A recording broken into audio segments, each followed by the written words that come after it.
가나 민주화 운동에 대한 설명으로 가장 적절한 것은 가 자료 먼저 분석을 해보겠습니다. 자, 끝까지 부정선거됨으로 싸우겠습니다. 지금 저와 저의 모든 친구들 그리고 대한민국 모든 학생들은 우리나라 민주주의를 위하여 피를 흘립니다. 학생들이 주로 데모에 나섰는데 그 이유가 바로 부정선거 때문이랍니다. 자, 여러분, 민주화 운동 중에 부정선거 때문에 일어났던 민주화 운동이 하나 있었습니다. 그렇죠. 바로 1960년에 있었던 4.19 혁명입니다. 자, 그러면 나 자료는 어떨까요? 우리는 왜 총을 들 수밖에 없었는가? 정부 당국에서는 17일 야간에 계엄령을 확대 선포하고 일부 학생과 민주인사, 정치인을 도무지 믿을 수 없는 구실로 불법 연행하였습니다. 18일 오후부터 공수부대를 대량 투입하여까지 나와 있네요. 그리고 무차별 살상을 했답니다. 18일, 요게 이제 한 가지 힌트가 될 수 있고요. 공수부대, 또 계엄령, 이렇게 나와 있네요. 이 사건은 어떤 사건일까요? 바로 1980년에 있었던 5.18 민주화 운동입니다. 자, 우리가 선지 분석을 하기에 앞서서 먼저 민주화 운동을 한번 정리를 해보도록 하겠습니다. 자, 우리나라의 대표적인 민주화 운동이 세 개가 있는데 그중에 첫 번째가 1960년에 있었던 4.19 혁명이고요. 두 번째는 1980년의 5.18 민주화 운동, 네, 마지막 세 번째가 1987년의 6월 민주항쟁입니다. 자, 다시 위로 올라와서 하나씩 한번 특징을 정리를 해볼게요.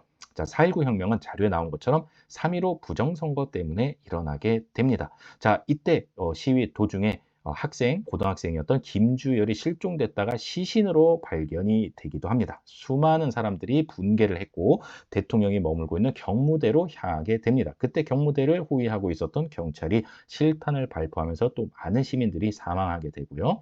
그 사건 이후에 이제 대학 교수들이 길거리에 나와서 시국 선언을 하기도 합니다. 그래서 결국에는 이승만이 하야를 하게 되고요. 이때 이제 법이 개헌이 됩니다. 그러니까 바뀌게 되는 거예요. 그래서 어떻게 바뀌게 되느냐? 기존의 대통령 중심제에서 내각 책임제로 개헌이 되고 이 개헌 헌법에 따라서 새롭게 선거가 실시가 되고 이제 장면 내각이 구성이 되는 것까지 이어지게 되는 거죠.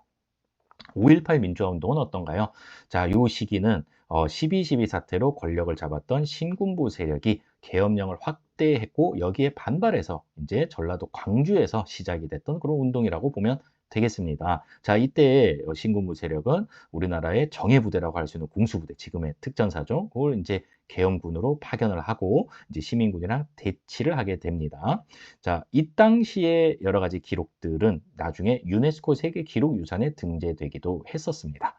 자, 마지막으로 6월 민주항쟁을 좀 살펴볼게요. 자, 6월 민주항쟁은요, 이때도 희생당한 대학생들이 좀 있었어요. 뭐 대표적으로 박종철, 이한양 있는데요. 자, 박종철이 고문을 받다가 먼저 죽어요. 그런데 이때 전두환 정부는 이 사건을 이제 축소하고 은폐하려는 그런 시도를 하게 됩니다.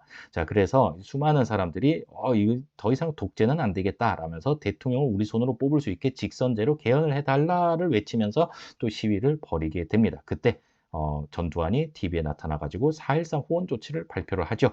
개헌하지 않겠습니다. 그러니까 직선제 개헌은 없다라고 선언을 해버린 거예요. 그러자 어떻게 됩니까? 수많은 시민들이 이제 거리로 이제 나오게 되죠.